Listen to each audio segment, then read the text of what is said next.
Hello friend, जय हिंद। आप सभी का फिर से हमारे इस यूट्यूब चैनल पर स्वागत है। तो आज का हमारा ये बिहार एसएससी इंटर लेवल का प्रैक्टिस सेट 4 नंबर का है। इसके पहले अगर आप लोग वीडियो नहीं देखे हैं तो जा करके अवश्य देखिए, काफ़ी फायदा होने वाला है। ये जो जीके जीएस का सीरीज है, इसका नाम है योद्धा सीरीज। योद्धा सीरीज, ठीक है। तो इसमें काफ़ी धाकड़ डिस्कशन होने वाला है। आप लोग धैर्य बना करके बने रहिए वीडियो में, ठीक है। और अपने दोस्तों के पास भी शेयर कीजिए, क्योंकि ऐसी श्रृंखला है ना, लगभग जो है कोई नहीं कराता है, ठीक है। तो हम आपके लिए लेकर के आए हैं, तो आप लोग इसका लाभ उठाइए और एग्जाम में अच्छे नंबर लेके आइए। चलते हैं आज की, और इसका पीडीएफ, हमारा बोर्ड पीडीएफ आपको टेलीग्राम पर मिल जाएगा, यहाँ देख सकते हैं, ठीक है।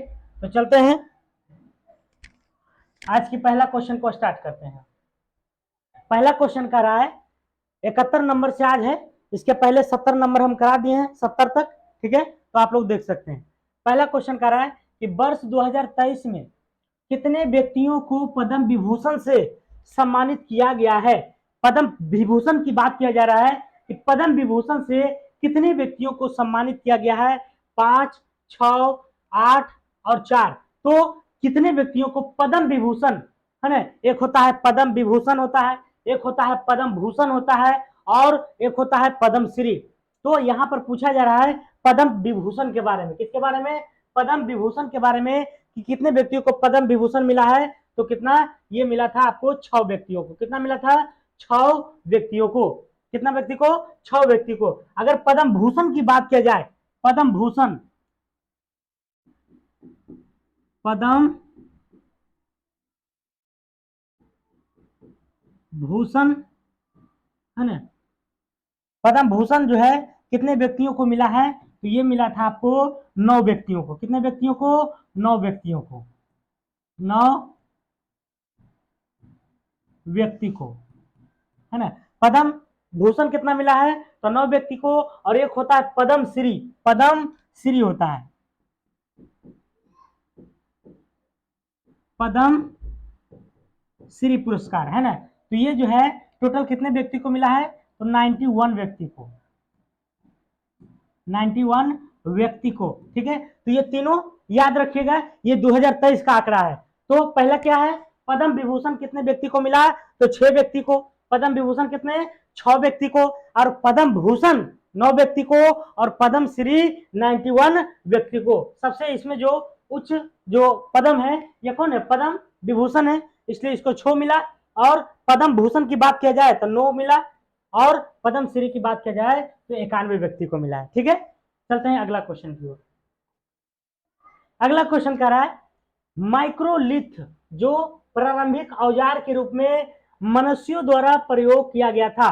माइक्रोलिथ, माइक्रोलिथ जो प्रारंभिक औजार के रूप में मनुष्यों द्वारा प्रयोग किया गया था, उसको क्या कहते हैं? क्या पत्थर का औजार कहलाता है, मिट्टी के बर्तन, कपड़े, सिक्का? तो क्या कहलाता है? इसका आंसर हो जाएगा आपको पत्थर के औजार। क्या हो जाएगा?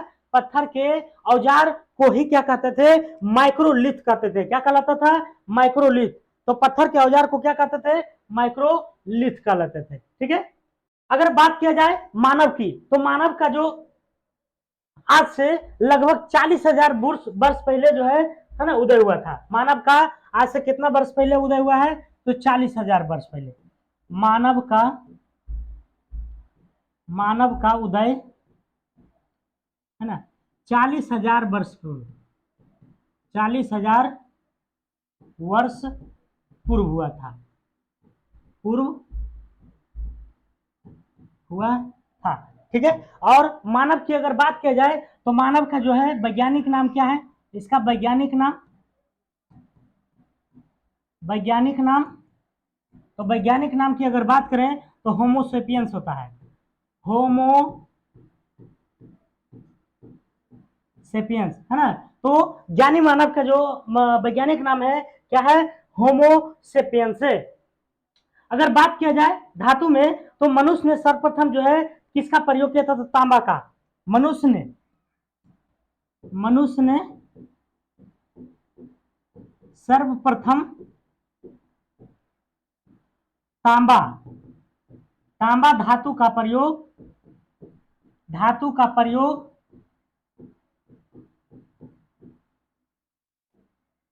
किया था, है ना। किसका प्रयोग किया था? ये क्वेश्चन पूछा जाता है कि मनुष्य ने सर्वप्रथम तांबा धातु का प्रयोग, है ना, कौन से धातु का प्रयोग किया था? तो तांबा धातु का सर्वप्रथम प्रयोग किया गया था। प्रथम औजार की अगर बात किया जाए, प्रथम औजार, है ना, मनुष्य द्वारा प्रथम औजार की अगर बात किया जाए, प्रथम औजार की अगर बात करें तो प्रथम औजार कौन था? कुल्हाड़ी था। क्या था? कुल्हाड़ी। प्रथम औजार क्या था जी? तो कुल्हाड़ी था। प्रथम औजार क्या था? कुल्हाड़ी। एक क्वेश्चन और पूछता है कि भारतीय भारतीय उपमहाद्वीप में कृषि का प्रथम साक्ष्य, भारतीय उपमहाद्वीप में, भारतीय उपमहाद्वीप में, महाद्वीप में कृषि का साक्ष्य, कृषि का साक्ष्य कहाँ मिला था? कहाँ मिला था? तो अगर महाद्वीप भारतीय उपमहाद्वीप की अगर बात किया जाए तो ये जो है कहाँ मिला था? मेहरगढ़ में। कहाँ मिला था? तो मेहरगढ़ में, मेहरगढ़ में। कहाँ मिला था जी? तो मेहरगढ़ में। चावल के प्राचीनतम साक्ष्य की अगर बात किया जाए, चावल की प्राचीनतम साक्ष्य का, चावल का प्राचीनतम साक्ष्य की अगर बात करते हैं, साक्ष्य, तो ये कहां से मिला था? आपको मिला था कोलडीहवा से। कहां से मिला था? कोलडीहवा से। कोलडीहवा से मिला था। ठीक है, तो ये सारा पॉइंट था। ठीक है, एक बार मेरे से दोहराने की कोशिश कीजिएगा कि माइक्रोलिथ जो कि प्रारंभिक औजार के रूप में मनुष्यों के द्वारा प्रयोग किया गया था, वह क्या कहलाता था? तो पत्थर के औजार कहलाता था। क्या कहलाता था? पत्थर के औजार कहलाता था। इसका पॉइंट था और कि मानव का उदय कितना वर्ष पहले हुआ है? तो 40,000 जो है पहले हुआ था। 40,000 पूर्व, है ना, पूर्व वर्ष जो है मानव का उदय माना जाता है। अगर मनुष्य की वैज्ञानिक नाम अगर पूछे तो इसका क्या हो जाएगा? होमोसेपियंस हो जाएगा। होमोसेपियंस हो जाएगा। मनुष्य ने सर्वप्रथम तांबा धातु का प्रयोग किया था। यह भी पूछता है कि किस धातु का प्रयोग किया था? तो तांबा धातु का। प्रथम औजार की अगर बात करें तो ये जो है कुल्हाड़ी है। प्रथम औजार कौन थी? कुल्हाड़ी थी। अगर बात किया जाए कि भारतीय उपमहाद्वीप में कृषि का प्रथम साक्ष्य कहां से मिला है? तो मेहरगढ़ से। कहां से मिला है? मेहरगढ़ से। और अगला पॉइंट है कि चावल का प्राचीनतम साक्ष्य कहां से मिला है? तो कोलडीहवा से, है ना। ये सारे पॉइंट जो है एग्जाम में पूछे गए हैं। ठीक है, तो आप लोग इसे ध्यान में रखिएगा। अगला क्वेश्चन चलते हैं। कर संसद संसद की सदन की संयुक्त बैठक की अध्यक्षता कौन करता है? लोकसभा अध्यक्ष, राज्यसभा के विधान सभापति, राज्यसभा के उपसभापति, केंद्रीय मंत्री। तो इन चारों में से बताना है कि लोकसभा के संयुक्त बैठक जो बुलाई जाती है, ये बुलाया किसके द्वारा जाता है? तो राष्ट्रपति के द्वारा जाता है। लेकिन अध्यक्षता किसके द्वारा किया जाता है? तो राष्ट्रपति के द्वारा, सॉरी, लोकसभा के अध्यक्ष के द्वारा। बुलाया जाता है राष्ट्रपति महोदय के द्वारा, लेकिन इसकी अध्यक्षता किया जाता है किसके द्वारा? तो लोकसभा के स्पीकर के द्वारा। तो वही क्वेश्चन पूछा जा रहा है कि संयुक्त बैठक की अध्यक्षता किसके द्वारा किया जाता था? लोकसभा अध्यक्ष के द्वारा। लोकसभा के अध्यक्ष के द्वारा जो है संयुक्त बैठक किया जाता है। अब ये जो संयुक्त बैठक होती है यह किस अनुच्छेद में होती है? ये जानना बहुत ही आवश्यक है ना। संयुक्त बैठक, संयुक्त बैठक, है ना, ये कितना में होता है? तो 108 अनुच्छेद के तहत होता है। अनुच्छेद के तहत ये क्वेश्चन पूछा गया है ना। तहत होता है कि संयुक्त बैठक जो होती है वह किस अनुच्छेद के तहत होती है? तो 108 के तहत होता है। अगर बात किया जाए कि राज्यसभा, है ना, राज्यसभा, राज्यसभा के पदेन सभापति कौन होते हैं? पदेन सभापति, है ना, तो कौन होते हैं? तो उपराष्ट्रपति महोदय होते हैं। कौन होते हैं? उपराष्ट्रपति। उपराष्ट्रपति होते हैं। कौन होते हैं? उपराष्ट्रपति। पूछ देगा कि राज्यसभा का पदेन सभापति कौन होता है? तो उपराष्ट्रपति। तभी उपराष्ट्रपति कौन है? जगदीप धनखड़ है। तो राज्यसभा का उपसभापति कौन हो गए? जगदीप धनखड़ हो गए। ठीक है, एक क्वेश्चन बहुत बार पूछता है कि मंत्री परिषद, मंत्री परिषद, मंत्री परिषद सामूहिक रूप से, है ना, मंत्री परिषद सामूहिक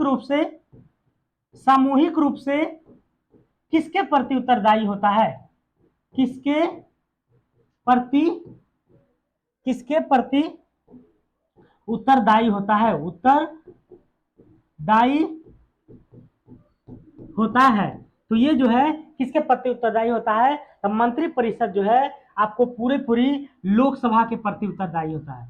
लोकसभा के, है ना, किसके प्रति उत्तरदायी होता है? तो लोकसभा के प्रति उत्तरदायी होता है। तो ये सारा पॉइंट है, ठीक है। अगला क्वेश्चन चलते हैं। तो एक बार मेरे साथ दोहराने की कोशिश कीजिएगा कि संसद की संयुक्त बैठक की अध्यक्षता कौन करता है? तो लोकसभा अध्यक्ष करता है। इसकी बैठक को बुलाता कौन है? तो राष्ट्रपति महोदय बुलाते हैं, है ना। बैठक को कौन बुलाता है? राष्ट्रपति। किस अनुच्छेद के तहत संयुक्त बैठक होती है? तो 108 के तहत होती है। किसके तहत? 108 के तहत। राज्यसभा के पदेन सभापति कौन होता है? तो पदेन सभापति उपराष्ट्रपति होता है। कौन होता है? उपराष्ट्रपति होता है। अगर बात किया जाए मंत्री परिषद के सभा सामूहिक रूप से किसके प्रति उत्तरदायी होता है? तो ये होता है आपको लोकसभा के प्रति। तो ये सारे क्वेश्चन जो है ना, इंपॉर्टेंट था।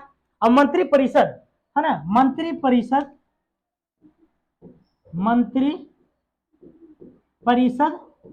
है ना, किस अनुच्छेद से संबंधित है? किस अनुच्छेद से संबंधित है ना। ये क्वेश्चन कई बार पूछा गया है। तो मंत्री परिषद का जो वर्णन है वह अनुच्छेद कितना में है? 74 में। कितना में है? 74 में। कितना में है? 74 में जो है मंत्री परिषद शब्द का उल्लेख किया गया है। और मंत्री परिषद किसके प्रति उत्तरदायी होता है? तो लोकसभा के। अगला क्वेश्चन, कवि कालिदास के नाम का उल्लेख किसमें हुआ है? किस अभिलेख में हुआ है? इलाहाबाद, ऐहोल अभिलेख, अल्पदुनान अभिलेख, हनुमकोंडा अभिलेख। तो किस अभिलेख में ये हुआ है? आपको ये बताना है कि कवि कालिदास के नाम का उल्लेख किसमें किया गया है? कवि कालिदास का। तो ये हुआ था आपको ऐहोल अभिलेख में। किसमें हुआ था? ऐहोल अभिलेख में जो है कवि कालिदास का नाम का उल्लेख किया गया है। किस अभिलेख में? तो ऐहोल अभिलेख में। ऐहोल अभिलेख में। ऐहोल अभिलेख की अगर बात किया जाए, ऐहोल अभिलेख की अगर बात करें, ऐहोल अभिलेख, ऐहोल अभिलेख, है ना, में पुलकेशिन द्वितीय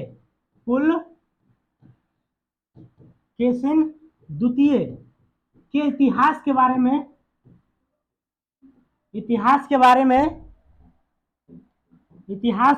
में जानकारी मिलती है। क्वेश्चन पूछा गया है, ठीक है ना, जानकारी मिलती है।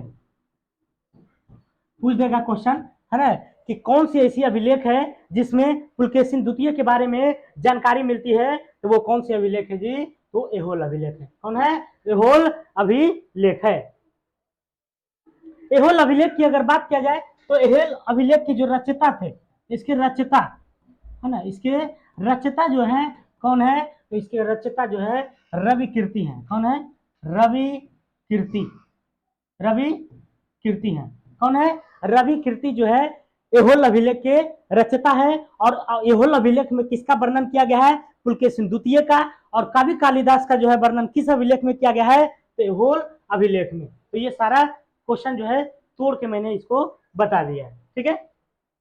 ऐहोल अभिलेख की अगर बात किया जाए तो ये जो भाषा में है ना, ये इसका जो भाषा है ऐहोल अभिलेख का, ये संस्कृत भाषा में। किसमें है? संस्कृत में। संस्कृत भाषा में है। संस्कृत भाषा में, ठीक है। अगला क्वेश्चन चलते हैं।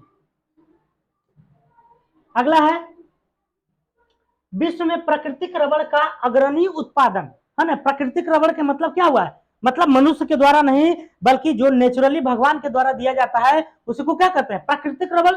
तो प्राकृतिक रबड़ सबसे ज्यादा किस देश में उगाया जाता है? ये क्वेश्चन आपको पूछा जा रहा है। प्राकृतिक रबड़ तो बताइएगा, क्या ब्राजील में, इंडोनेशिया में, मलेशिया में, थाईलैंड में, कहाँ उगाया जाता है? तो इसका जो आंसर हो जाएगा आपको थाईलैंड में। कहाँ हो जाएगा? थाईलैंड में। विश्व में प्राकृतिक रबड़ का जो अग्रणी उत्पादक है कौन सा है? तो थाईलैंड है। कौन सा जी? थाईलैंड में है। थाईलैंड की अगर बात किया जाए तो इसे सफेद हाथियों की सफेद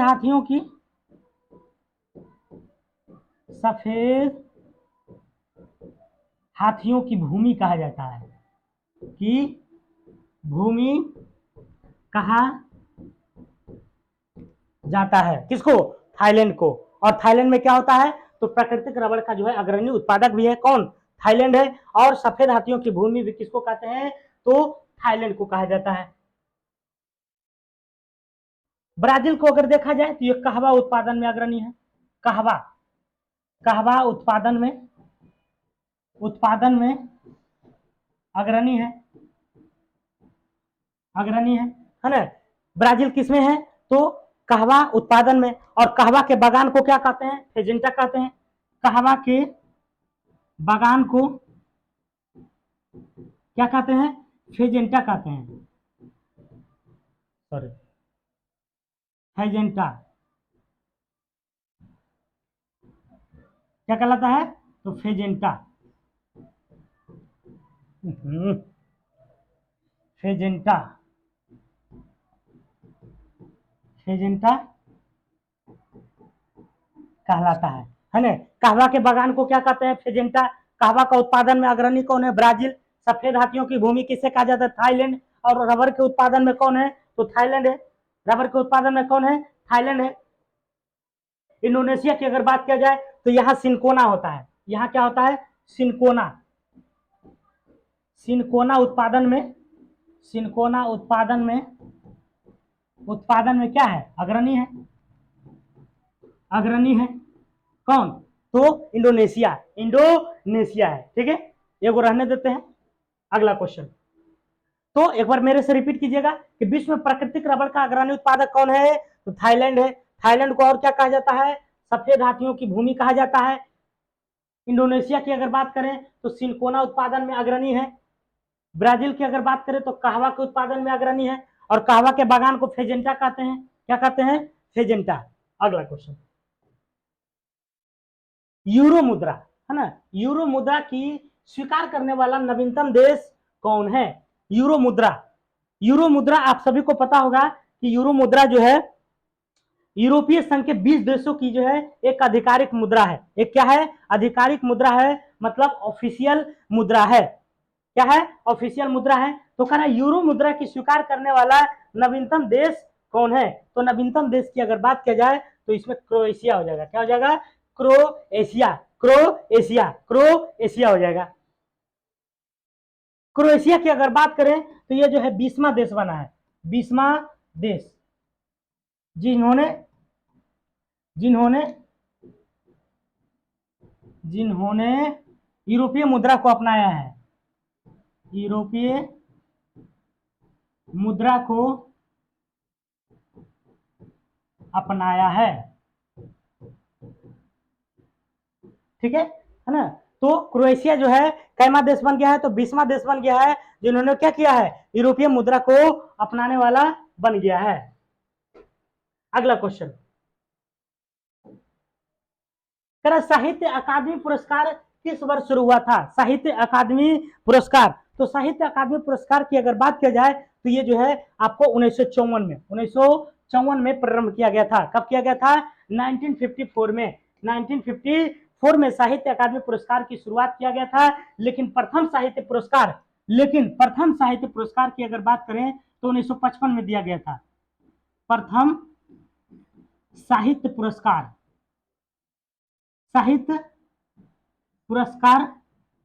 1955, यानी कि एक साल बाद 1955 में दिया गया था। ठीक है, तो 1954 में इसकी स्टार्ट हो गई थी। लेकिन इसकी जो शुरुआत देने के लिए जो शुरुआत हुई थी, प्रथम साहित्य पुरस्कार जो दिया गया था 1955 में दिया गया था। और किसे दिया गया था? तो माखनलाल चतुर्वेदी को, है ना। माखनलाल चतुर्वेदी को दिया गया था। किस भाषा में? तो हिंदी भाषा में, है ना। हिंदी भाषा में तो यहां से क्वेश्चन बनता है कि सबसे पहले साहित्य पुरस्कार किसको दिया गया था, तो माखनलाल चतुर्वेदी को। किस भाषा में दिया गया था, तो हिंदी भाषा में दिया गया था। कब दिया गया था, तो 1955 में दिया गया था।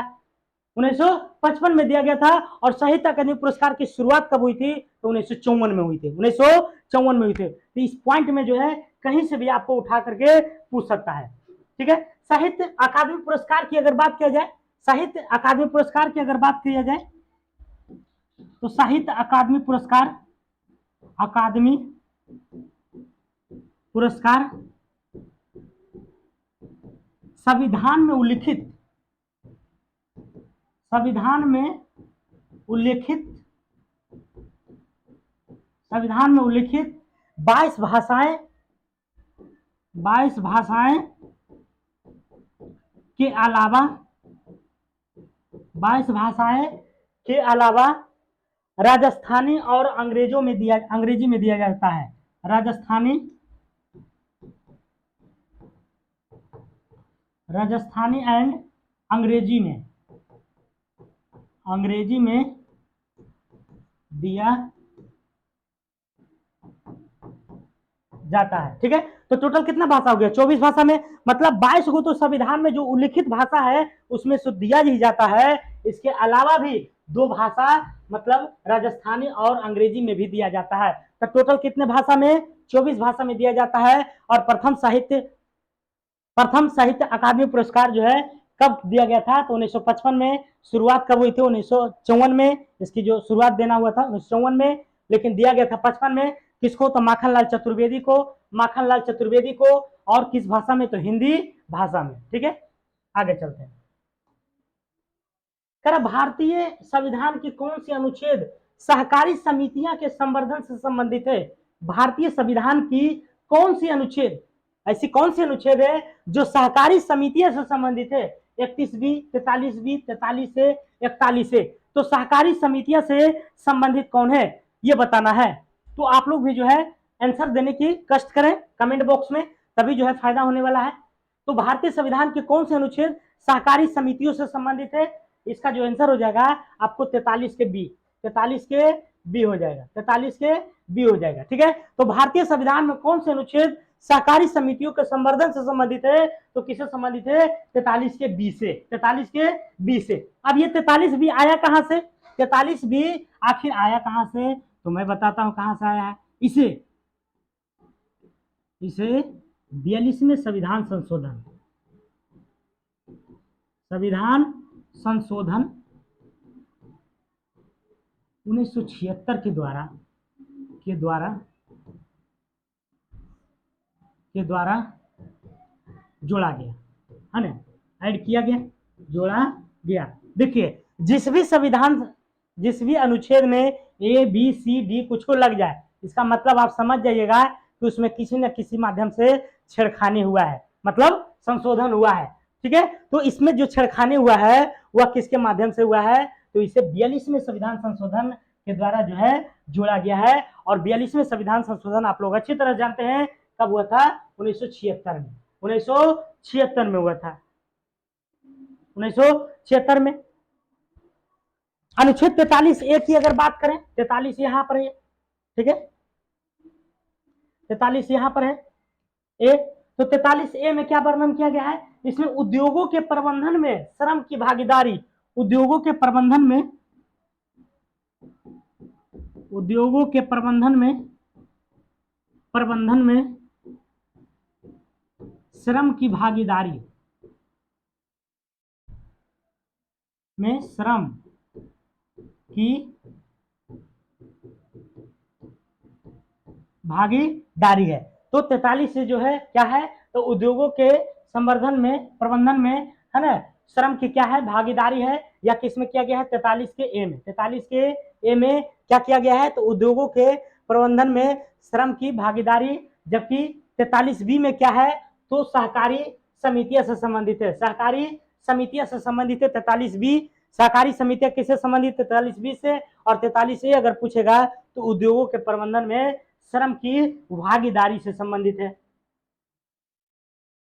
बात किया जाए अगर नीति निर्देशक तत्व की, नीति निर्देशक तत्व, नीति निर्देशक तत्व, तो है ना, नीति निर्देशक तत्व की अगर बात करें तो ये भाग 4 में है। कितना में है? भाग 4 में, भाग 4 में है। और अनुच्छेद की अगर बात किया जाए तो 36 से 51 में है, 36 से 51 के बीच में है। भाग 4 तथा, कॉमा दे देते हैं, भाग 4 तथा अनुच्छेद 36 से 51 के बीच में संबंधित है। नीति निर्देशक तत्व की अगर बात किया जाए तो ये कहां से लिया गया है? आयरलैंड से। कहां से लिया गया है? आयरलैंड से, आयरलैंड से, आयरलैंड से। ठीक है, तो नीति निर्देशक तत्व कहां से लिया गया? आयरलैंड से। अच्छा, तो आयरलैंड कहां से लिया गया है? ये भी पूछता है क्वेश्चन कि अगर नीति निर्देशक तत्व जो है आयरलैंड से लिया गया है तो आयरलैंड कहां से लिया है ये भी बताइएगा। तो ये कहां से लिया है? आयरलैंड स्पेन से लिया है, स्पेन से। ठीक है, तो ये सारा जो है इंपॉर्टेंट पॉइंट था। ठीक है, अगला क्वेश्चन, कारण निम्न में से किस राज्य में विधानसभा निर्वाचन क्षेत्रों की संख्या सबसे अधिक? तो क्वेश्चन पूछ रहा है कि निम्न में से किस राज्य में विधानसभा निर्वाचन क्षेत्रों की संख्या सबसे अधिक है? क्या गुजरात में है, उत्तर प्रदेश में है, तमिलनाडु में है, महाराष्ट्र में है? बताइएगा। इसको तो कॉमन सेंस भी आप टिक लगा सकते हैं। तो इसका जो आंसर हो जाएगा हमारा पड़ोसी राज्य यूपी। हमारा पड़ोसी राज्य कौन है? यूपी। यूपी में अगर बात किया जाए तो विधानसभा सीटों की संख्या यूपी में, है ना, यूपी में विधानसभा सीटों की संख्या कितनी है? 403, 403 विधानसभा, विधानसभा, है ना, विधानसभा कितनी है? तो 403 है। जबकि विधान परिषद की अगर बात किया जाए, विधान परिषद की, विधान परिषद की अगर बात किया जाए तो 100 है। कितना है? 100 विधान परिषद, है ना। विधान परिषद जो है अब तक 6 राज्यों में है ना। बाकी सभी राज्यों में विधानसभा है, लेकिन 6 राज्य ऐसे हैं जिसमें विधानसभा और विधान परिषद भी है। ठीक है, तो उसमें से यूपी भी है। तो यूपी में कितना विधान परिषद है? तो 100 है। कितना है? 100 है। गुजरात की अगर बात किया जाए तो गुजरात में जो है 182 है। गुजरात में कितना है? गुजरात, तो गुजरात में अगर बात किया जाए तो कितनी है? गुजरात में 182, 182 विधानसभा, विधानसभा सीट, है ना, विधानसभा सीट लिख लीजिएगा। तो गुजरात में कितना है विधानसभा? तो 182 है। तमिलनाडु की अगर बात किया जाए, तमिलनाडु की, तमिलनाडु की, तमिलनाडु की अगर बात करें तो तमिलनाडु की जो है कितनी हो जाएगी? ये 234 हो जाएगा। कितना हो जाएगा? 234 विधानसभा, विधानसभा सीट, है ना। सीट कर देते हैं यहाँ पर, सीट सीट सीट। ठीक है, तो विधानसभा सीट जो है तमिलनाडु में कितना है? 234 है। अगर महाराष्ट्र की बात किया जाए तो 288 है। महाराष्ट्र की, महाराष्ट्र की अगर बात करें तो कितना है? 288 है, 288 है। और यहाँ भी विधान परिषद है, यहाँ भी क्या है? विधान परिषद है। तो विधान परिषद की अगर बात किया जाए तो कितना है? 78 है। 78 को क्या है? विधान परिषद है। 78 को क्या है? विधान परिषद है। ठीक है, विधान परिषद की सीटें हैं। ठीक है, तो ये सभी जो है पॉइंट आपके लिए बहुत इंपॉर्टेंट है। तो मेरे साथ एक बार याद करिएगा कि विधानसभा निर्वाचन में सबसे अधिक कहाँ की है? तो यूपी की है। कहाँ की है? यूपी की है। यूपी में कितना है? तो 403 है विधानसभा सीट है। अगर विधान परिषद की बात करें तो 100 है ना, 100 है। और गुजरात में विधानसभा की बात करें तो 182 सीट है। और तमिलनाडु में विधानसभा कितनी है? 234 सीट है। और महाराष्ट्र में बात किया तो 288 है। जबकि विधान परिषद महाराष्ट्र में कितना है? तो 78 है। ठीक है, कितना है? 78 है। तो आप लोग अच्छे तरीके से आप कॉपी भी नोट कर सकते हैं, या फिर हम अपना बोर्ड पीडीएफ देंगे, आप वहां से भी इसको, है ना, स्टडी कर सकते हैं। अगला क्वेश्चन, वर्ष 1960 ईस्वी में भारत और पाकिस्तान के बीच, बीब नहीं बीच होगा, है ना, बीच किस जल संधि पर हस्ताक्षर किया गया था? वर्ष 1960 में, ईस्वी पर ध्यान दीजिएगा, कभी बार ईस्वी भी पूछता है ना। तो 1960 में भारत और पाकिस्तान के बीच में जल संधि पर हस्ताक्षर हुआ था। तो वो कौन सी जल संधि था? ये पूछना चाह रहा है कि कौन सी जल संधि था। क्या चुनाव था, ब्यास था, झेलम था, सिंधु था? तो वो जो जल संधि का नाम था उसका नाम था सिंधु। क्या नाम था? सिंधु। तो आंसर क्या हो जाएगा? सिंधु हो जाएगा। क्या हो जाएगा, सिंधु। तो सिंधु जल संधि कब हुआ था, 1960 में हुआ था। ऐसे भी पूछ सकता है कि सिंधु की जो जल संधि हुई थी वह कब हुआ था, तो 1960 में हुआ था। कब हुआ था जी, 1960 में। सिंधु जल संधि की अगर बात किया जाए तो इसकी मध्यस्थता, सिंधु जल संधि, सिंधु जल संधि की मध्यस्थता किसने किया था, बहुत बार क्वेश्चन पूछा है मध्यस्थता।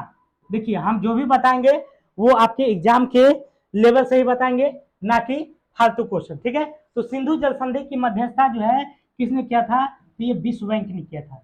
किसने किया था, विश्व बैंक। इसी के जो है अगुवाई में, है ना, भारत और पाकिस्तान के बीच में सिंधु जल संधि हुआ था, सिंधु जल समझौता हुआ था, ठीक है। उस समय अगर प्रधानमंत्री की बात किया जाए तो भारत की तरफ से, है ना, सिंधु जल संधि, सिंधु जल संधि 1960 के समय, 1960 के 1960 के समय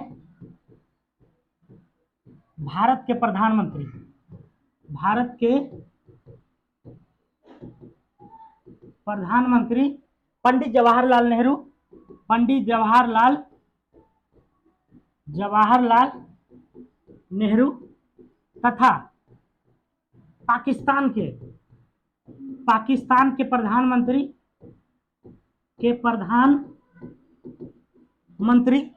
अयूब खान थे। कौन थे, अयूब खान थे। यही दोनों के बीच में जो है ना, देश के प्रधानमंत्रियों के बीच में जो है क्या किया गया था, तो सिंधु जल संधि हुआ था। इस सिंधु जल संधि हुआ था। इस जल संधि के माध्यम से भारत को, इस जल संधि के माध्यम से भारत को रावी, ब्यास और सतलज का पानी पर भारत का जो है अधिकार हो गया, है ना। किसका किसका, तो रावी, ब्यास और सतलज। इस जल संधि से भारत में पूर्ण रूप से रावी, सतलज, रावी हो गया आपको, सतलज हो गया, और कौन था, तो ब्यास हो गया, है ना, ब्यास तथा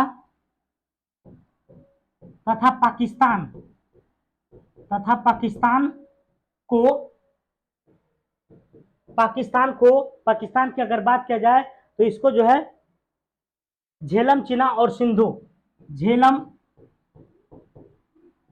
चिनाब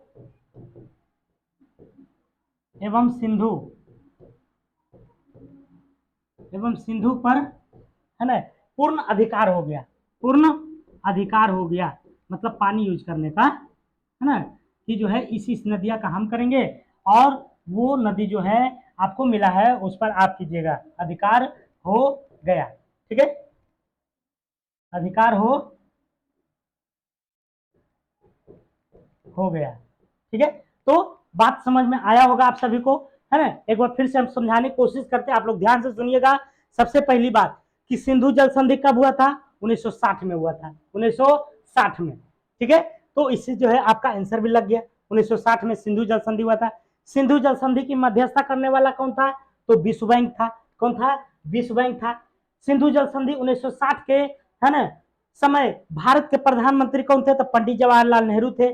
और उस समय पाकिस्तान के प्रधानमंत्री कौन थे, तो अयूब खान थे। कौन थे, अयूब खान थे। और इस जल संधि से भारत को जो है कौन कौन सी नदी का पानी मिला, तो रावी, सतलज और ब्यास, रावी, सतलज और ब्यास, रावी, सतलज और ब्यास। जबकि पाकिस्तान को, है ना, झेलम, चिनाब और सिंधु का पानी जो है यूज करने के लिए जो है स्वतंत्र किया गया, ठीक है। तो ये काफी इंपोर्टेंट क्वेश्चन था। अगला क्वेश्चन,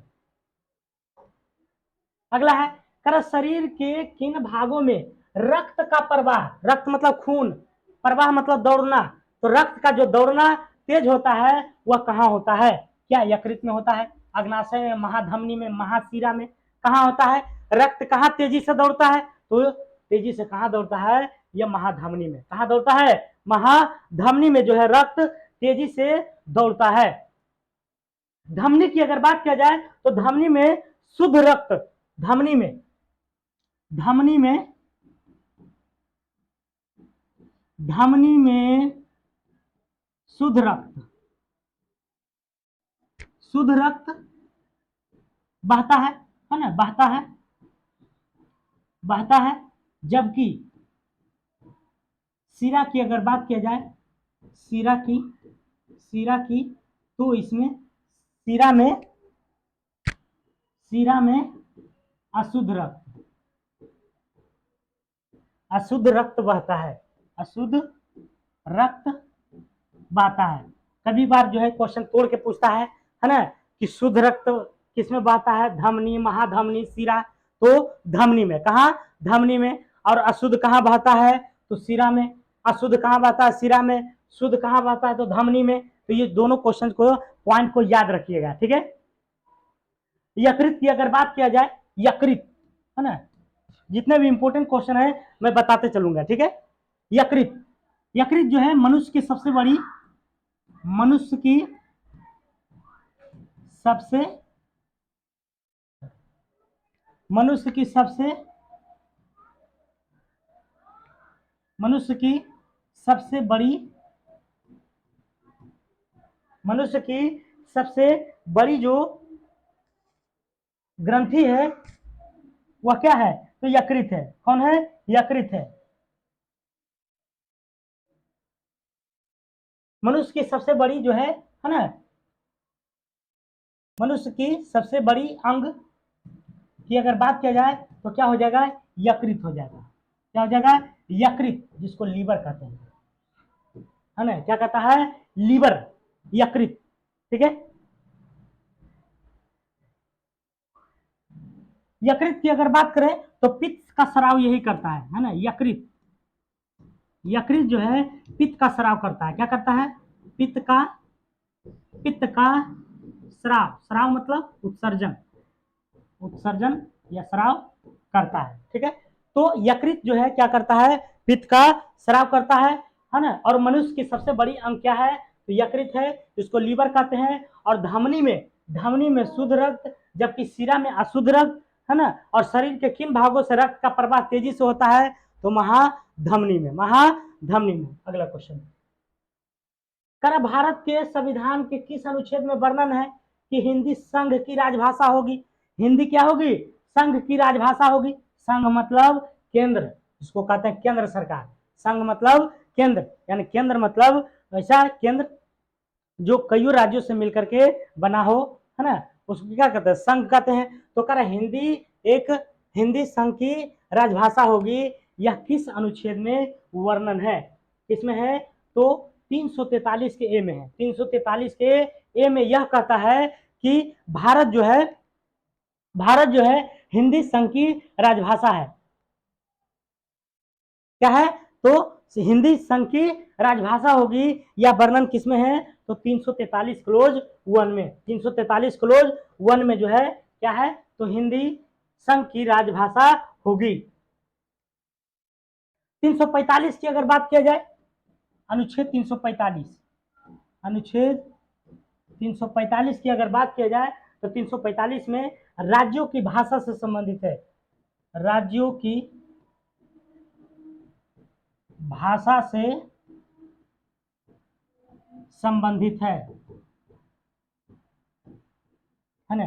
तो 345 किससे संबंधित है, राज्यों की भाषा से। जबकि हिंदी संघ की राजभाषा होगी या किसमें, 343 के एक में, ठीक है।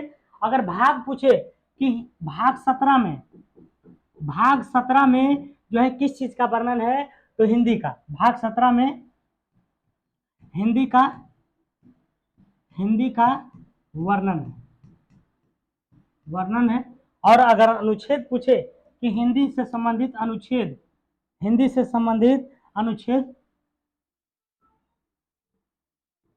हिंदी भाषा से संबंधित, से संबंधित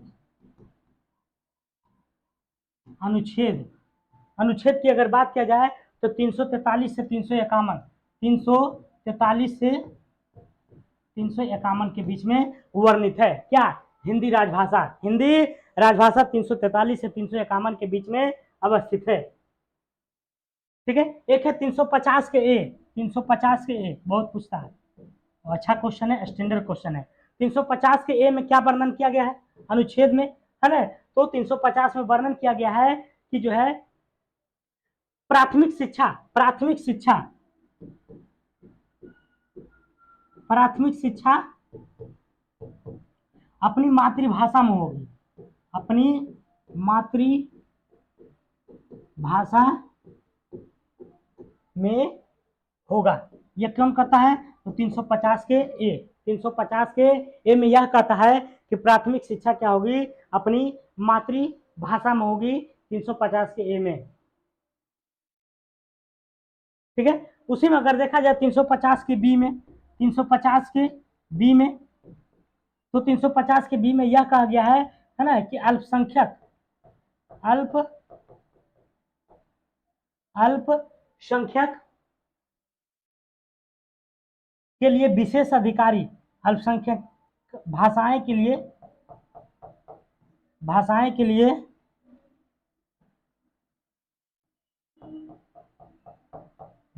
के लिए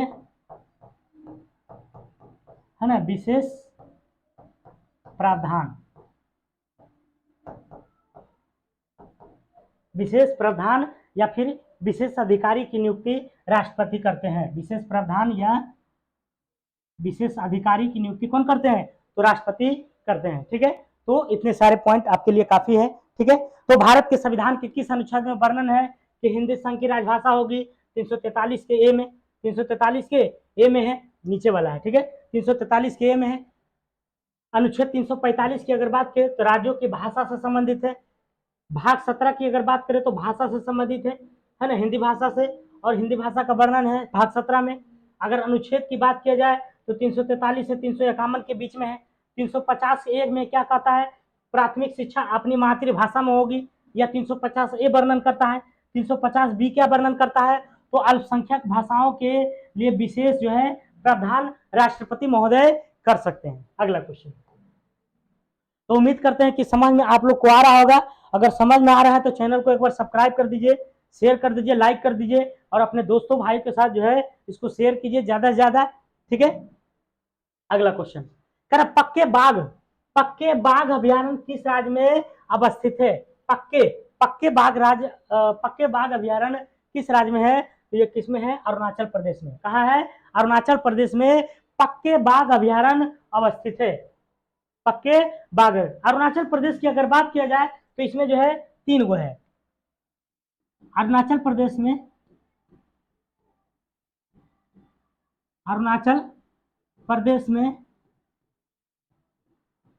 में नामदफा,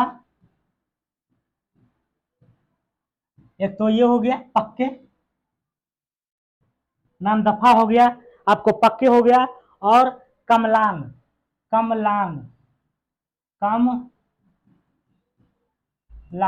कमलांग अभयारण्य जो है, ये तीनों कहाँ अवस्थित है? तो अरुणाचल प्रदेश में है। कौन कौन है? नामदफा, पक्के। नामदफा बहुत ज्यादा पूछता है। नामदफा कहाँ है? तो अरुणाचल प्रदेश में है। तो नामदफा, पक्के और कमलांग, है ना, कमलांग, ये तीनों कहाँ है? तो अरुणाचल प्रदेश में जो है स्थित है। नामदफा अभयारण्य की अगर बात किया जाए तो विश्व की सर्वाधिक ऊंचाई पर स्थित है। नामदफा यहीं से खींच देते हैं, है ना, विश्व की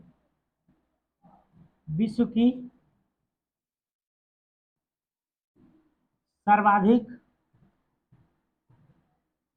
ऊंचाई पर स्थित है। ठीक है। तो नामदफा जो है विश्व की सबसे ऊंची जो है अभयारण्य है। काजीरंगा भी पूछता है बहुत ज्यादा, है ना। तो काजीरंगा वन्यजीव अभयारण्य कहाँ है? असम में। काजीरंगा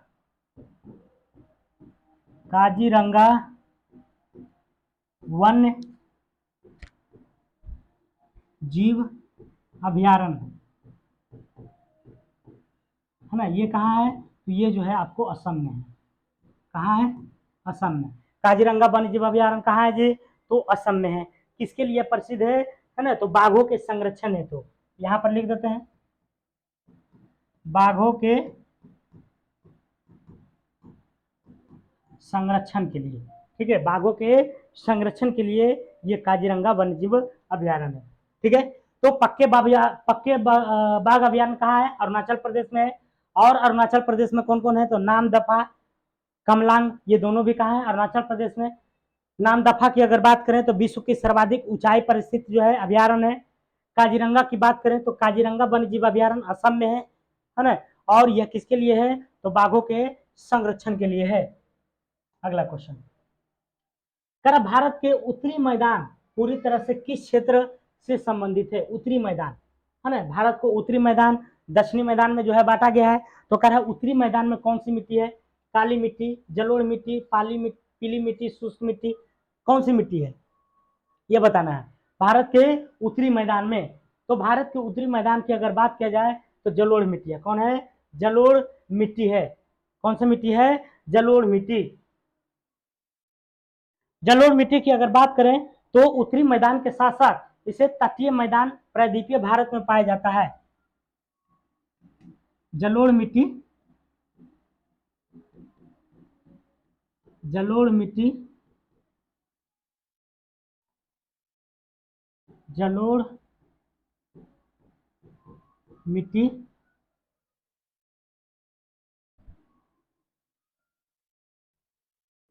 तटीय मैदानों में भी पाया जाता है।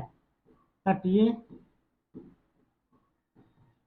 मैदानों में भी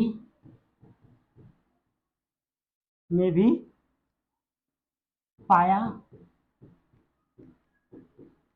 जाता है। ठीक है, तो जलोढ़ मिट्टी उत्तरी मैदान में तो ही पाया जाता है, इसके साथ साथ तटीय मैदान के क्षेत्रों में भी पाया जाता है, ये भी याद रखना है।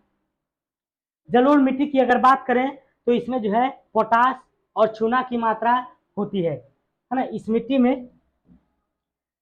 में पोटास और चूना की मात्रा, ये सब क्वेश्चन पूछता है ना कि जलोढ़ मिट्टी में किसकी अधिकता होती है? तब पोटास और चूना की मात्रा पर्याप्त होती है, पर्याप्त होती है। ठीक है, तो पोटास और चूना जो है ये दोनों किसमें पाया जाता है? जलोढ़ मिट्टी में। किसमें? जलोढ़ मिट्टी में। जबकि फास्फोरस, नाइट्रोजन और ह्यूमस की कमी होता है। इसमें कमी की अगर बात किया जाए, कमी किसका होता है ना, तो कमी जो है आपको फास्फोरस, नाइट्रोजन और ह्यूमस, फास्फोरस नाइट्रोजन है ना एंड ह्यूमस है ना, ये तीनों की जो है क्या होती है? तो कमी होती है। किसमें? जलोढ़ मिट्टी में। तो जलोढ़ मिट्टी में अधिकता किसकी होती है? तब किसकी? पोटास और चूना की। कमी किसकी होती है? तब फास्फोरस, नाइट्रोजन और ह्यूमस की कमी होती है। जलोढ़ मृदा की अगर बात किया जाए तो इसको 4 भागों में बांटा गया है ना, भाबर, तराई, बांगर और खादर। ये 4 जो है प्रकार से इसको जो है जलोढ़ को क्या किया गया है? तो बांटा गया है।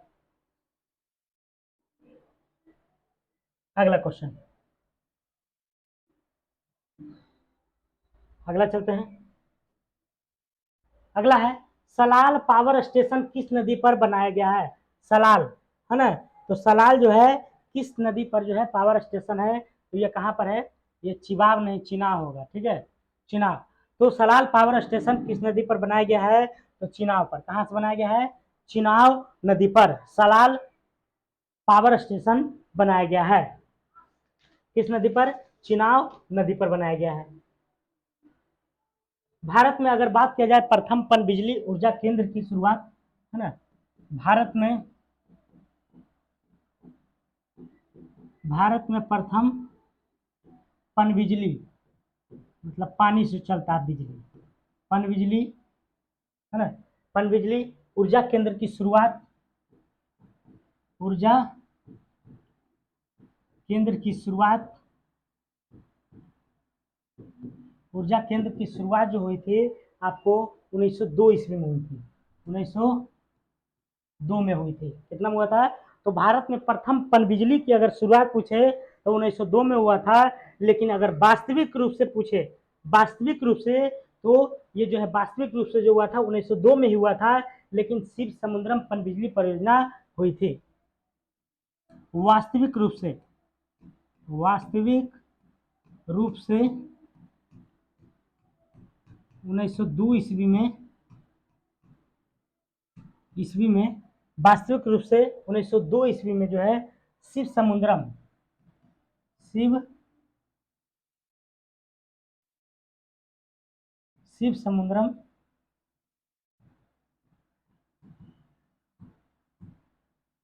है ना पनबिजली ऊर्जा केंद्र की स्थापना हुई थी। ऊर्जा केंद्र की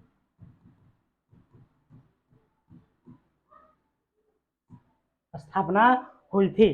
तो भारत में अगर प्रथम पूछे तो सबसे पहले तो हुआ था 1902 ईस्वी में, लेकिन वास्तविक रूप से अगर पूछे कहाँ हुआ था तो ये शिव समुद्रम में हुआ था। कहाँ हुआ था? शिव समुद्रम पनबिजली परियोजना। भारत की अगर बात किया जाए कि प्रथम बहुउद्देशीय नदी घाटी परियोजना, भारत की प्रथम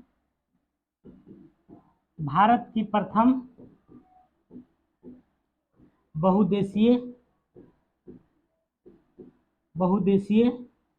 नदी घाटी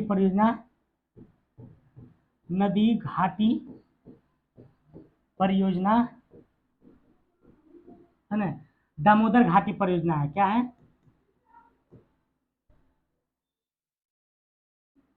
परियोजना क्या है? तो दामोदर नदी घाटी परियोजना, नदी घाटी परियोजना है ना। तो भारत की प्रथम बहुउद्देशीय नदी घाटी परियोजना कौन है? तो दामोदर नदी घाटी परियोजना। अगर विश्व में अगर बात किया जाए कि विश्व की प्रथम बहुउद्देशीय नदी घाटी परियोजना कौन है, तो टेनेसी बहुउद्देशीय परियोजना विश्व की प्रथम बहुउद्देशीय परियोजना है ना। विश्व की प्रथम बहुउद्देशीय परियोजना है ना। तो ये जो है आपको अमेरिका के टेनेसी बहुउद्देशीय परियोजना, अमेरिका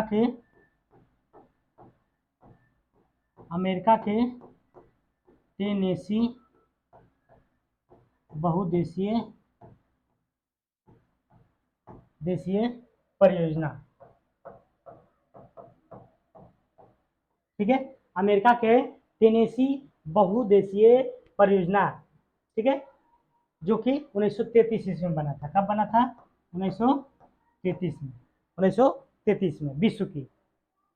हमारा जो दामोदर परियोजना है ना, दामोदर घाटी परियोजना भारत की जो प्रथम बहुउद्देशीय नदी घाटी परियोजना है, वह किस पर आधारित है? आधारित यहीं पर लिख देते हैं, आधारित है। तो ये जो आधारित है आपको टेनेसी घाटी परियोजना पर आधारित है, टेनेसी घाटी परियोजना पर है ना। इस पर जो है ये आधारित है। कौन? भारत की प्रथम बहुउद्देशीय नदी घाटी परियोजना। तो एक बार फिर से हम रिपीट करते हैं, सलाल पावर स्टेशन किस नदी पर है? चिनाव पर है। भारत में प्रथम पनबिजली ऊर्जा केंद्र की स्थापना 1902 में हुआ था, जबकि वास्तविक में 1902 में शिव समुद्रम में हुआ था। और भारत की प्रथम बहुउद्देशीय नदी घाटी परियोजना दामोदर घाटी परियोजना है, जो किस पर आधारित है? तो टेनेसी घाटी परियोजना पर।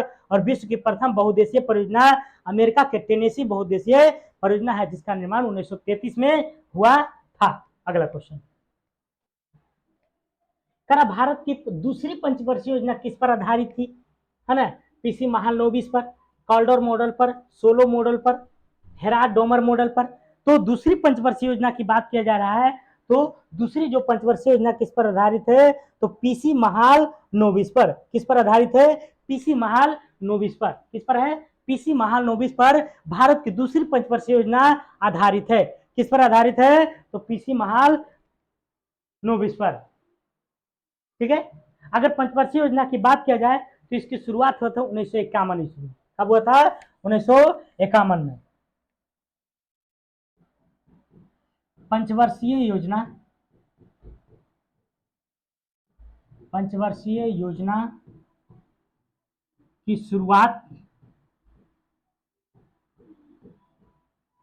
शुरुआत आपको अगर देखा जाए तो कब हुआ था, 1951 ईस्वी में, और चला था कब था, तो 1956 तक चला था, 51 से 56। और दूसरी की अगर बात किया जाए, ये था प्रथम पंचवर्षीय योजना। ये कौन था, प्रथम, है ना। इसी में अगर देखा जाए दूसरी की अगर बात किया जाए तो 56 से 61, 56 से 1956 से 61 चला था, फिर आपको 61 से 66 चला था, फिर 66 से 69 चला था, फिर 3 साल जो है अवकाश चला था, 69, फिर 66 से 69, नहीं 61 से 66, 61 से 66 और फिर 69 से चला था, सॉरी 66 से 69 अवकाश रहा था, फिर 1969 से 74, 1969 से 74 चला था, और फिर जो है 74 से 79, 1974 से 79 चला था, 1979 चला था,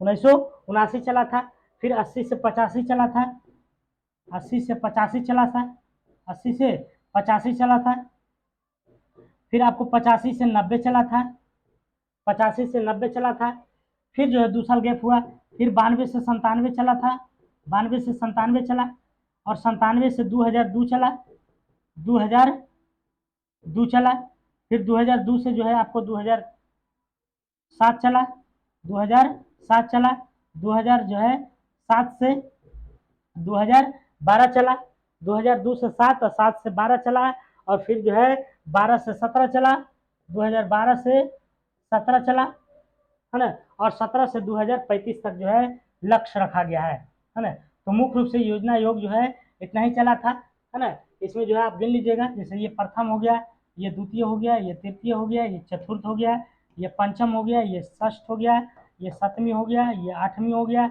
ये नौवीं हो जाएगा, ये 10वीं हो जाएगा, और ये 11वीं हो जाएगा, ये 11वीं हो जाएगा, ठीक है। तो इस तरह से आप लोग काउंट कर सकते हैं और इसे याद रखिएगा, ठीक है।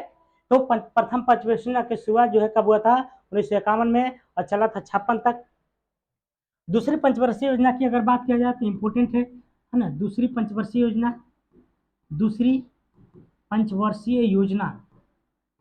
पंचवर्षीय योजना के तहत है ना 3 गो फैक्ट्री खुला था। कितना फैक्ट्री है ना, 3 गो फैक्ट्री तहत 3 फैक्ट्री खुला था, 3 फैक्ट्री खुला था। पहला की अगर बात किया जाए, है ना, पहला की अगर बात किया जाए तो पहला था आपको राउरकेला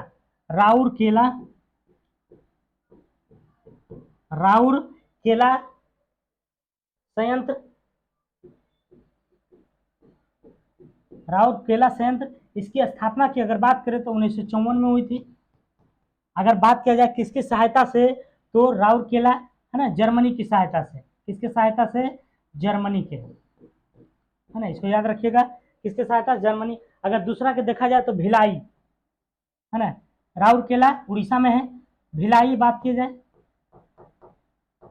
भिलाई संयंत्र, इसकी जो स्थापना हुआ था आपको, भिलाई संयंत्र, है ना। तो भिलाई संयंत्र की स्थापना 1955 में हुई थी, 1955 में।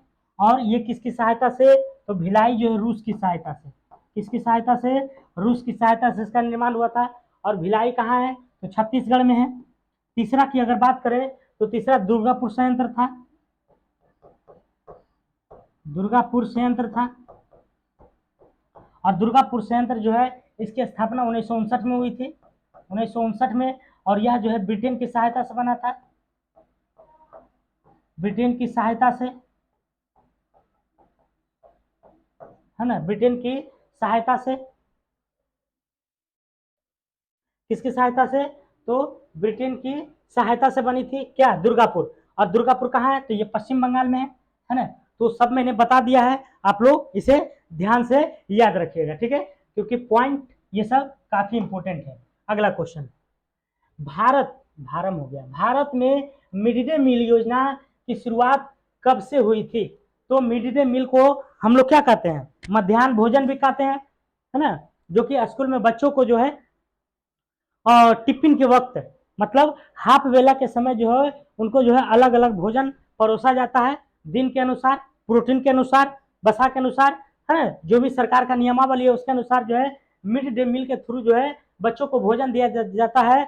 कक्षा 1 से 8 तक के बच्चों को, कक्षा 1 से 8 तक के बच्चों को इसका जो है सेवन किया जाता है, दिया जाता है। तो इसकी जो शुरुआत हुई थी ये हुई थी 15 अगस्त 1995 को। भारत में मिड डे मील की शुरुआत कब हुई थी? तो 15 अगस्त 1995 ईस्वी में, 15 अगस्त 1995 में। और ये जो है ना, इसका जो है कक्षा 1 से 8 तक के 8 तक के बच्चों को दिया जाता है, बच्चों को, है ना, दिया जाता है, इसका लाभ दिया जाता है। ठीक है, इसमें जो भागीदारी की अगर बात किया जाए तो भागीदारी जो है आपको 60:40 का होता है, केंद्र और राज्य का, है ना। इसका में जो है केंद्र एवं राज्य का जो हिस्सा होता है, केंद्र व राज्य का हिस्सा, राज्य का हिस्सा जो होता है आपका कितना होता है? तो 60:40 का होता है। मतलब 60 करेगी केंद्र सरकार खर्चा और 40 करेगी राज्य सरकार खर्चा, है ना। लेकिन इसमें भी दो अपवाद है, जैसे कि पूर्वोत्तर राज्य में अगर देखा जाए, पूर्वोत्तर राज्य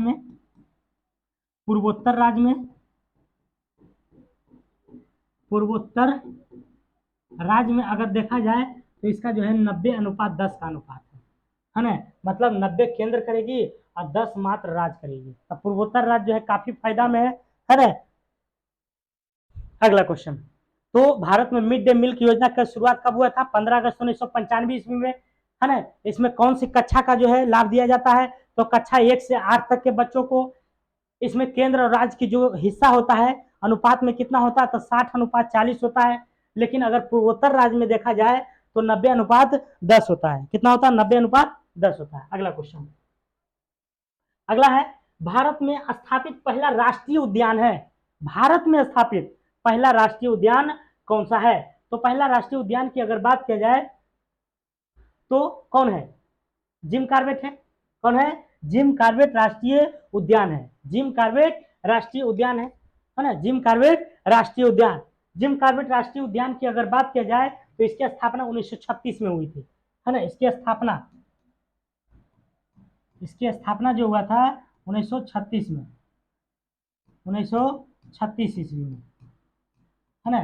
तो इसकी स्थापना कब हुआ था? 1936 में। इस उद्यान की अगर बात किया जाए तो इस उद्यान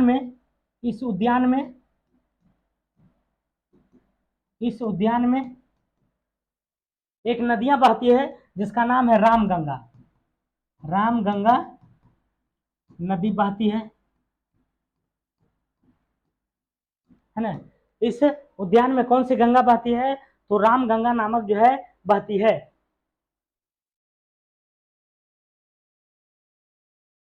इस उद्यान की अगर बात किया जाए तो विश्व में सर्वाधिक विश्व में सर्वाधिक घनत्व वाला राष्ट्रीय उद्यान है, सर्वाधिक घनत्व वाला राष्ट्रीय उद्यान है, राष्ट्रीय उद्यान है। ठीक है, तो विश्व में अगर बात किया जाए तो सर्वाधिक घनत्व वाला भी राष्ट्रीय उद्यान कौन है? तो जिम कॉर्बेट राष्ट्रीय उद्यान है। कौन है? जिम कॉर्बेट राष्ट्रीय उद्यान है। कान्हा राष्ट्रीय उद्यान की अगर बात करें, है ना, कान्हा जो कि ऊपर में है, तो ये जो है एमपी में है, मतलब मध्य प्रदेश में है। कान्हा राष्ट्रीय उद्यान कहाँ है जी? तो मध्य प्रदेश में है। और गिर राष्ट्रीय उद्यान कहाँ है? तो गिरलो शेरवा गुजरात में। तो गिर राष्ट्रीय उद्यान कहाँ है? गुजरात में है। गिर राष्ट्रीय उद्यान कहाँ है? तो गुजरात में है। किसके लिए प्रसिद्ध है यह? एशियाई शेरों के लिए, एशियाई शेरों के लिए, है ना। किसके लिए प्रसिद्ध है? गिर राष्ट्रीय उद्यान तो एशियाई शेरों के लिए प्रसिद्ध है। किसके लिए? एशियाई शेरों के लिए। ठीक है, तो भारत में स्थापित पहला राष्ट्रीय उद्यान कौन है? जिम कॉर्बेट राष्ट्रीय उद्यान। ये जो है कहाँ है? तो उत्तराखंड में है। उत्तराखंड में है। कहाँ है? उत्तराखंड में है। इसकी स्थापना कब हुआ था? 1936 में हुआ था। इस उद्यान में जो है रामगंगा नदी बहती है और विश्व में सर्वाधिक घनत्व वाला राष्ट्रीय उद्यान भी कौन है? जिम कॉर्बेट राष्ट्रीय उद्यान है। और गिर राष्ट्रीय उद्यान कहाँ है? ये जो है गुजरात में है। कहाँ है? गुजरात में। ठीक है, और काजीरंगा की अगर बात किया जाए तो काजीरंगा आपको जो है कहाँ है? तो असम में है। काजीरंगा कहाँ है? तो असम में है। काजीरंगा राष्ट्रीय उद्यान कहाँ है? असम में। काजीरंगा राष्ट्रीय उद्यान कहाँ है जी? तो असम में। ठीक है, आगे चलते हैं। अंतरराष्ट्रीय मातृभाषा दिवस किस तारीख को मनाया जाता है? मातृभाषा दिवस 12 फरवरी, 10 फरवरी, 8 फरवरी, 21 फरवरी। तो अंतरराष्ट्रीय मातृभाषा दिवस की अगर बात किया जाए तो इसे कब मनाया जाता है? इसको 21 फरवरी को मनाया जाता है। कब मनाया जाता है? 21 फरवरी को अंतरराष्ट्रीय मातृभाषा दिवस के रूप में मनाया जाता है। अंतरराष्ट्रीय अंतरराष्ट्रीय मातृभाषा दिवस की अगर बात करें तो इसको 1999 में जो है यूनेस्को में एक आम सभा हुआ था। 1999 में 1999 में यूनेस्को में एक आम सभा हुआ था। आम सभा हुआ था है ना। उसी दिन से जो है अंतर्राष्ट्रीय मातृभाषा दिवस के रूप में मनाने की घोषणा किया गया। कब? तो 21 फरवरी को। कब मनाने की घोषणा किया है? 21 फरवरी को।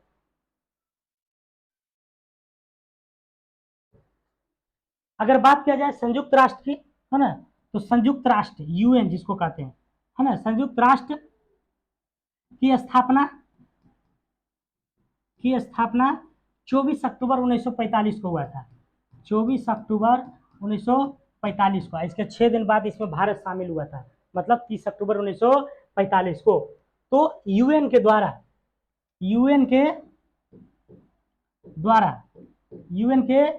2022 से लेकर 2032 के बीच में 2022 से 2032 के बीच में, है ना, बीच में स्वदेशी भाषाओं को, स्वदेशी मतलब अपनी अपनी क्षेत्र की भाषाएं, स्वदेशी भाषाओं को अंतर्राष्ट्रीय दशक के रूप में, अंतर्राष्ट्रीय दशक के रूप में मनाने की घोषणा किया गया है। मनाने की घोषणा किया गया है। किसके द्वारा? तो यूएन के द्वारा, है ना, संयुक्त राष्ट्र के द्वारा। यूएन द्वारा 2019 को स्वदेशी भाषाओं को अंतरराष्ट्रीय वर्ष घोषित किया गया था, है ना। कब किया गया था? तो 2019 में। ठीक है, अगला क्वेश्चन चलते हैं कि दिल्ली के लाल किला में मोती मस्जिद का निर्माण किसने करवाया था? औरंगजेब ने, बहादुर शाह द्वितीय ने, जहांगीर शाह ने, शाह बहादुर ने। तो इसका जो आंसर हो जाएगा आपको औरंगजेब ने। किसने करवाया था? औरंगजेब ने दिल्ली के लाल किला में मोती मस्जिद का निर्माण किया था। औरंगजेब की अगर बात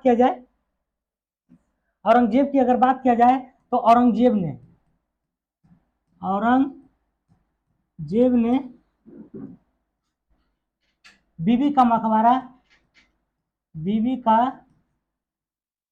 मकबरा बनाया था। कहाँ? तो औरंगाबाद में। ठीक है, औरंगाबाद में। इसकी बीवी की अगर बात किया जाए तो इसका नाम था रबिया उद दौरानी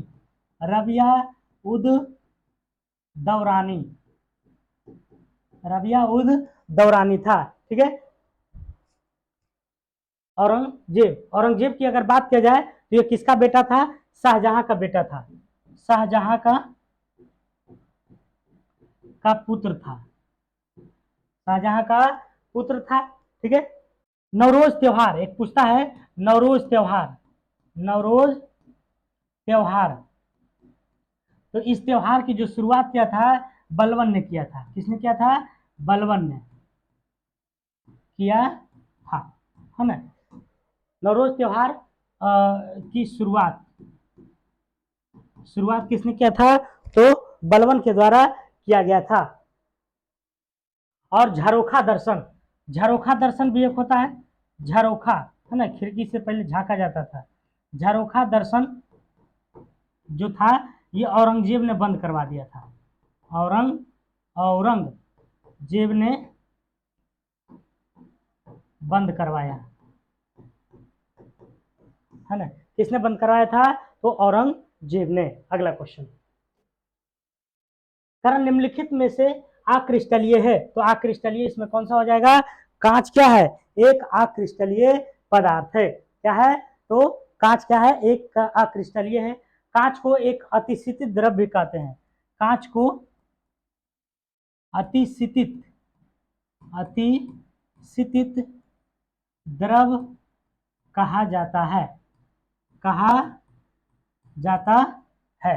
क्या कहा जाता है? तो अतिशीतित द्रव कहलाता है। अगला क्वेश्चन, अगला है समान वायुदाब को जोड़ने वाली रेखाओं को क्या कहते हैं? तो समान वायुदाब है तो समदाब रेखा कहलाता है।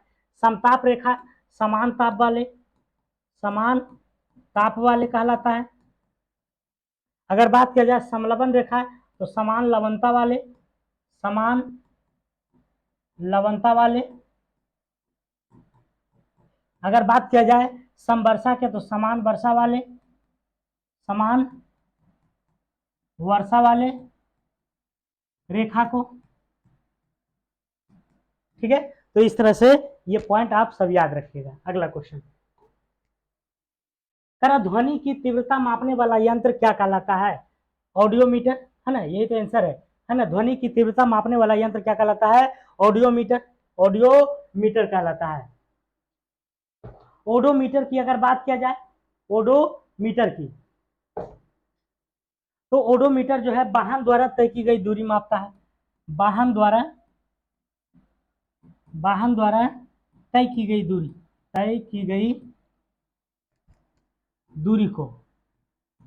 को मापता है,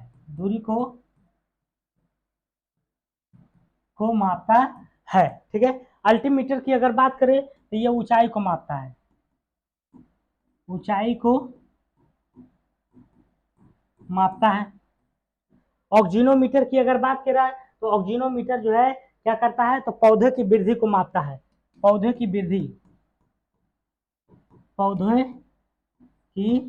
वृद्धि, है ना। इसमें थोड़ा सा हमको कंफ्यूजन लग रहा है, इसमें हमको लगता है क्रेस्कोग्राफ होना चाहिए। फिर भी आप लोग देखिएगा एक बार, अगर गलत रहे तो कमेंट कीजिएगा। ठीक है। अगला क्वेश्चन, अगला है एक्सरे किरण की खोज किसने किया था? हेनरी बैकुरल ने, रोएंटजन ने, मैडम क्यूरी ने, बार्नलू ने। तो एक्स किरण की खोज अगर बात किया जाए तो एक्स किरण की खोज किया था रोएंटजन ने। किसने किया था? रोएंटजन ने। अगर बात किया जाए बैकुरल की तो इसने रेडियो धर्मिता की खोज किया था, रेडियो धर्मिता की खोज किया था। मैडम क्यूरी की अगर बात किया जाए तो मैडम क्यूरी जो है एवं मैडम क्यूरी और रॉबर्ट पियरे दोनों मिलकर जो है रेडियम की खोज किए थे, रेडियम की खोज किए थे, है ना, रेडियम की खोज किए थे। ठीक है। अगला क्वेश्चन,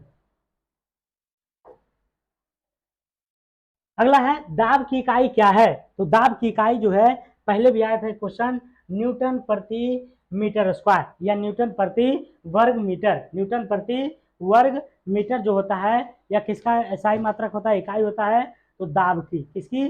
प्रेशर की। किसकी होती है? दाब की। अगर न्यूटन मीटर की बात किया जाए तो ये जो है कार्य का होता है। किसका होता है? कार्य का।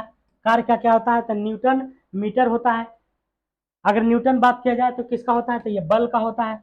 बल का स्थायी मात्रक क्या होता है? न्यूटन होता है, न्यूटन होता है। ठीक है। तो आज का क्वेश्चन सीरीज यहीं तक रहेगा 95 तक, है ना।